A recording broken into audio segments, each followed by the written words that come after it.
ಬಳ್ಳಾರಿಯಲ್ಲಿ ಅಕ್ರಮವಾಗಿ ಜೋಳ ಸಂಗ್ರಹಿಸಿದ್ದ 2 ಗೋಡೌನ್ಗಳ ಮೇಲೆ ದಾಳಿ ನಡೆಸಲಾಗಿದೆ. ಕಂದಾಯ, ಆಹಾರ, ನಾಗರಿಕ ಸರಬರಾಜು ಇಲಾಖೆ ಹಾಗೂ ಪೊಲೀಸರ ಜಂಟಿ ಕಾರ್ಯಾಚರಣೆಯಲ್ಲಿ 2400 ಜೋಳದ ಮೂಟೆಗಳನ್ನು ಜಪ್ತಿ ಮಾಡಲಾಯಿತು.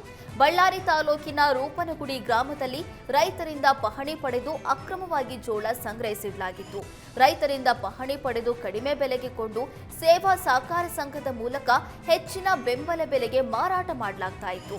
ರೈತರ ಸೇವಾ ಸಹಕಾರ ಸಂಘದ ಅಧ್ಯಕ್ಷ ಪದಾಧಿಕಾರಿಗಳ ಮೇಲೆ ಅನುಮಾನ ಹೆಚ್ಚಾದ ಹಿನ್ನೆಲೆ ಅಧಿಕಾರಿಗಳು ದಾಳಿ ನಡೆಸಿದ್ರು. ಬಳ್ಳಾರಿಯ ಆಂಜನೇಯ ದೇಗುಲದಲ್ಲಿ ಮಾಂಸದ ಚೀಲ ಪತ್ತೆಯಾಗಿದೆ. ಬಳ್ಳಾರಿಯ ನಾಗಲಕೇರಿ ಬಳಿ ಇರುವ ದೇವಸ್ಥಾನದಲ್ಲಿ ಮಾಂಸದ ಚೀಲ ಯಾರಿಟ್ಟಿದ್ದಾರೆ ಅನ್ನುವ ಅನುಮಾನ ಶುರುವಾಗಿದೆ. ಬೆಳಗ್ಗೆ ಎಂದಿನಂತೆ ದೇವಸ್ಥಾನಕ್ಕೆ ಬಂದ ಅರ್ಚಕರು ಮಾಂಸದ ಕವರ್ ನೋಡಿ ಶಾಕ್ ಆಗಿದ್ದಾರೆ. ಯಾರೋ ಕಿಡಿಗೇಡಿಗಳು ಮಾಂಸದ ಚೀಲ ತಂದು ದೇವಸ್ಥಾನದ ಬಳಿ ಇಟ್ಟಿದ್ದಾರೆ ಅಂತ ಪೊಲೀಸರು ತನಿಖೆ ಮಾಡ್ತಿದ್ದಾರೆ. ವಿಷಯ ಗೊತ್ತಾಗ್ತಾ ಇದ್ದಂತೆ ದೇವಸ್ಥಾನಕ್ಕೆ ಬಿಜೆಪಿ ನಾಯಕರು ದೌಡಾಯಿಸಿದ್ರು. ಕೆಟ್ಟ ಮನಸ್ಥಿತಿಯವರು ಇಂಥ ಕೃತ್ಯ ಮಾಡಿದ್ದಾರೆ, ತಪ್ಪಿತಸ್ಥರ ಬಂಧನವಾಗಬೇಕು ಅಂತ ಆಗ್ರಹಿಸಿದ್ರು. ಆಂಜನೇಯ ದೇಗುಲಕ್ಕೆ ಬಳ್ಳಾರಿ ವಲಯ ಐಜಿ ಹರ್ಷ ಭೇಟಿ ನೀಡಿ ಪರಿಶೀಲನೆ ನಡೆಸಿದ್ರು. ಕ್ರಿಮಿನಲ್ ಕೇಸ್ ಹಾಕಿ ಪಾರದರ್ಶಕ ತನಿಖೆ ಮಾಡ್ತೇವೆ, ತಪ್ಪಿತಸ್ಥರು ಯಾರೇ ಇದ್ರೂ ಸರಿ ಕ್ರಮ ಕೈಗೊಳ್ತೀವಿ ಅಂತ ಐಜಿ ಹರ್ಷ ತಿಳಿಸಿದ್ರು. ನಿತ್ಯ ಬೆಳಗ್ಗೆ ಪೂಜೆ ಮಾಡುವಾಗ ದೇವಸ್ಥಾನದಿಂದ ಹಿಂದೆ ಬಂದಾಗ ಅಲ್ಲಿ ಒಂದು ಕವರ್ ಬಿದ್ದಿತ್ತು. ಅದು ಏನಂತ ಪರೀಕ್ಷೆ ಮಾಡಿದಾಗ ಮಾಂಸ ಮತ್ತು ಮೂಳೆಗಳ ಕವರ್ ಆಗಿತ್ತು. ಇದು ಎಲ್ಲಿಂದ ಬಿದ್ದಿದೆ ಹೇಗೆ ಅಂತ ನಮಗೂ ಗೊತ್ತಾಗಿಲ್ಲ. ಅದನ್ನು ನೋಡಿ ಮತ್ತು ನಾವು ಅದನ್ನು ದೇವಸ್ಥಾನದಲ್ಲಿ ನಿತ್ಯ ಕ್ಲೀನ್ ಮಾಡೋರಿಗೆ ಕರೆಸಿ ಕ್ಲೀನ್ ಮಾಡಿಸಿದ್ದೀವಿ. ನಂತರ ಫೋಟೋ ಎಲ್ಲ ತೊಗೊಂಡಿದ್ದೀವಿ ಅದ್ರದ್ದು. ಆದ ನಂತರ ಪೊಲೀಸವ್ರಿಗೂ ಇನ್ಫಾರ್ಮ್ ಮಾಡಿದ್ವಿ. ಏನು ಹಾಕಿದ್ದಾರೆ, ಹೆಂಗಾಗಿದೆ ಗೊತ್ತಿದೆ, ಹೆಂಗೆ ಹಾಕಿದ್ದಾರೆ ಅನ್ನೋದು ಇನ್ನೂ ತನಿಖೆ ಆಗ್ತಾ ಇದೆ ಸರ್. ಶಿವಮೊಗ್ಗ ಜಿಲ್ಲೆಯ ಸಾಗರದ ಪ್ರಸಿದ್ಧ ಮಾರಿಕಾಂಬಾ ದೇವಿ ಜಾತ್ರಾ ಮಹೋತ್ಸವ ಅದ್ದೂರಿಯಾಗಿ ನಡೀತಾ ಇದೆ. 9 ದಿನ ನಡೆಯುವ ದೇವಿ ಜಾತ್ರೆಯಲ್ಲಿ ಸಾವಿರಾರು ಭಕ್ತರು ಭಾಗಿಯಾಗ್ತಾರೆ.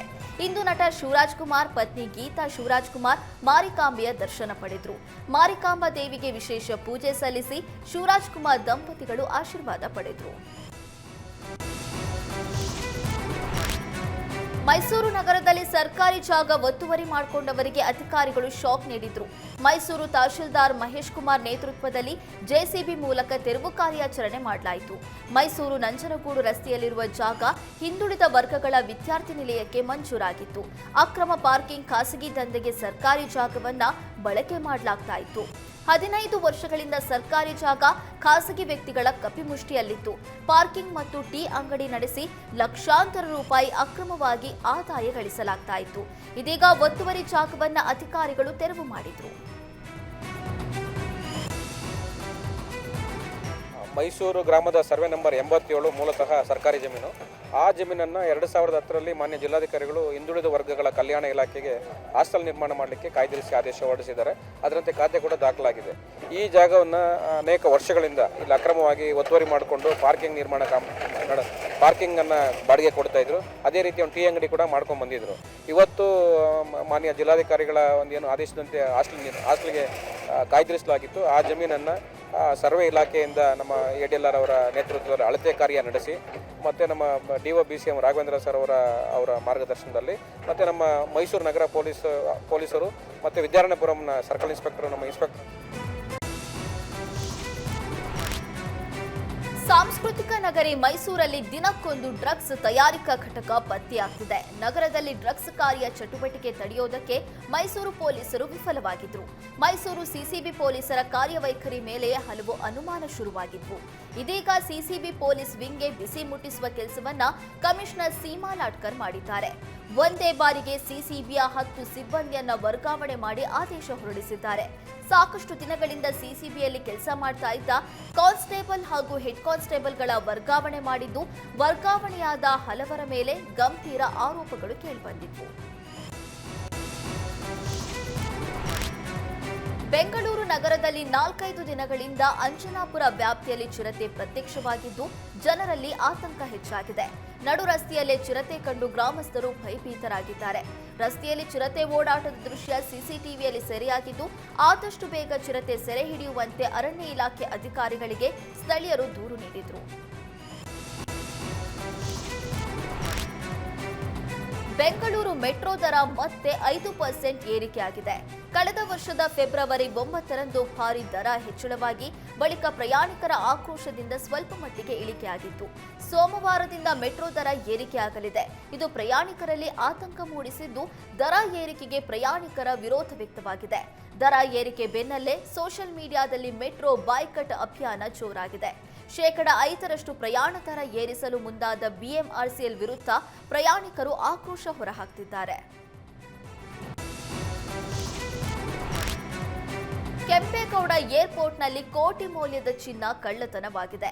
ಲಗೇಜ್ ಬ್ಯಾಗ್ನಲ್ಲಿಟ್ಟಿದ್ದ ಚಿನ್ನ ಮತ್ತು ವಜ್ರಾಭರಣಗಳ ಕಳ್ಳತನವಾಗಿದ್ದು, ಏರ್ಪೋರ್ಟ್ ಸಿಬ್ಬಂದಿ ಚಿನ್ನಾಭರಣ ಕಳ್ಳತನ ಮಾಡಿದ್ದಾರೆ ಅನ್ನುವ ಶಂಕೆ ವ್ಯಕ್ತವಾಗ್ತಿದೆ. ಚಿನ್ನವನ್ನ ಕಸ್ಟಮ್ಸ್ ಅಧಿಕಾರಿಗಳಿಗೆ ತೋರಿಸಿ ಬ್ಯಾಗ್ಗೆ ಟ್ಯಾಗ್ ಮಾಡಲಾಗಿತ್ತು. ಬೆಂಗಳೂರಿನಿಂದ ದುಬೈ ಮೂಲಕ ಅಮೆರಿಕಾಗೆ ಮಹಿಳೆ ತೆರಳಿದ್ರು. ಆಗ ದುಬೈನಲ್ಲಿ ಬ್ಯಾಗ್ ಪರಿಶೀಲನೆ ಮಾಡಿದಾಗ ಬ್ಯಾಗ್ನಲ್ಲಿದ್ದ ಚಿನ್ನಾಭರಣ ಮಾಯವಾಗಿದೆ. 790 ಗ್ರಾಂ ತೂಕದ ಚಿನ್ನಾಭರಣಗಳು, 8 ಲಕ್ಷ ಬೆಲೆ ಬಾಳುವ ವಜ್ರಾಭರಣ ಕಳ್ಳತನವಾಗಿದೆ ಅಂತ ಹುಬ್ಬಳ್ಳಿ ಮೂಲದ ಮಹಿಳೆ ದೂರು ದಾಖಲಿಸಿದ್ದಾರೆ. ಏರ್ಪೋರ್ಟ್ ಪೊಲೀಸ್ ಠಾಣೆಯಲ್ಲಿ ಕಳ್ಳತನ ಪ್ರಕರಣ ದಾಖಲಾಗಿತ್ತು. ಪೊಲೀಸರು ತನಿಖೆಗೆ ಇಳಿದಿದ್ದಾರೆ. ನಾನು ಅಬುದಾಬಿಗೆ ಹೊರಟಿದ್ದೆ ರೀ, ಅಕ್ಕನ ಮಗಳ ಮನೆಗೆ ಹೋಗ್ತಾ ನಾನು ನನ್ನ ಮಗನ ಮದುವೆ ಮಾಡಬೇಕು, ಆಮೇಲೆ ನನ್ನ ಮಗು ಹುಟ್ಟಿದೆ, ಅದಕ್ಕೆ ಅಂತ ಹೇಳಿ ನಾನು ಹೊರಟಿದ್ದೆ ಅಮೇರಿಕಕ್ಕೆ. ಆನ್ ದ ವೇ ಅಬುದಾಬಿಗೆ ಇಳಿದ್ಬಿಟ್ಟು ಹೊರಡೋಣ ಅಂತ ಹೊರಟಿದ್ದೆ. ನನ್ನ ಬ್ಯಾಗಲ್ಲಿ ಗೋಲ್ಡು ಮತ್ತು ಬೆಳ್ಳಿ, ರೊಕ್ಕ, ಮೆಡಿಸನ್ನು ಎಲ್ಲ ಇದ್ವು. ಅವನ್ನೆಲ್ಲ ಚೆಕ್ಕಿನ್ ಬ್ಯಾಗಲ್ಲಿ ಚೆಕ್ಕಿನ್ ಮಾಡಿದ್ದೆ ರೀ ನಾನು. ಆ್ಯಕ್ಚುಲಿ ಕ್ಯಾಬಿನ್ ಬ್ಯಾಗ್ ಅದನ್ನು ಚೆಕ್ಕಿನ್ ಮಾಡಿದೆ. ಯಾಕೆಂದರೆ ನನಗೆ ಹುಷಾರಿರಲಿಲ್ಲ ಅದಕ್ಕೆ. ಆಮೇಲೆ ಅಲ್ಲಿ ಮುಂದೆ ಹೋದ್ಮೇಲೆ ಅದು ಇರಲೇ ಇಲ್ಲ ರೀ ಗೋಲ್ಡ್. ಅದರಲ್ಲಿ ಹೆಂಗೆ ಗೊತ್ತು ನಮಗೆ ಗೊತ್ತಿಲ್ಲ ರೀ ಅದು. ಬಳ್ಳಾರಿಯಲ್ಲಿ ಅಕ್ರಮ ಮರಳು ಕಟ್ಟಡ ಕಲ್ಲು ಸಾಗಾಣಿಕೆ ಆರೋಪದಡಿ ದಂಡ ವಸೂಲಿ ಮಾಡಲಾಗಿದೆ. ಗಣಿ ಮತ್ತು ಭೂವಿಜ್ಞಾನ ಇಲಾಖೆಯು 2025-26ನೇ ಸಾಲಿನಲ್ಲಿ ಬರೋಬ್ಬರಿ 1,30,00,000 ದಂಡ ವಸೂಲಿ ಮಾಡಿದೆ. ಒಟ್ಟು 213 ಪ್ರಕರಣಗಳಲ್ಲಿ ಒಟ್ಟು 1,30,00,000 ದಂಡ ಸಂಗ್ರಹಿಸಲಾಗಿದೆ. ತುಂಗಾಭದ್ರಾ ಮತ್ತು ಹಗರಿ ನದಿಗಳಲ್ಲಿ ಅಪಾರವಾದ ಮರಳು ನಿಕ್ಷೇಪವಿದೆ. ಮರಳನ್ನ ಅಕ್ರಮವಾಗಿ ತೆಗೆದು ಮಾರಾಟ ಮಾಡುವ ದಂಧೆಗಳು ಅಷ್ಟೇ ಸಕ್ರಿಯವಾಗಿ ಕೆಲಸ ಮಾಡ್ತಾ ಇದೆ. ಮರಳನ್ನ ಲಾರಿ, ಜೆಸಿಬಿ, ಟ್ರ್ಯಾಕ್ಟರ್ ಅಷ್ಟೇ ಅಲ್ಲ, ಎತ್ತಿನ ಬಂಡಿಗಳ ಮೂಲಕ ಕೂಡ ಅಕ್ರಮವಾಗಿ ಮಾರಾಟ ಮಾಡ್ತಿದ್ದಾರಂತೆ. ಇಷ್ಟೆಲ್ಲ ಅಕ್ರಮ ಮಾಡಿದ್ರೂ ದಂಡದ ಪ್ರಮಾಣ ಮತ್ತು ಪ್ರಕರಣಗಳ ಪ್ರಮಾಣ ತೀರಾ ಕಡಿಮೆಯಾಗಿದೆ ಎನ್ನಲಾಗ್ತಿದೆ.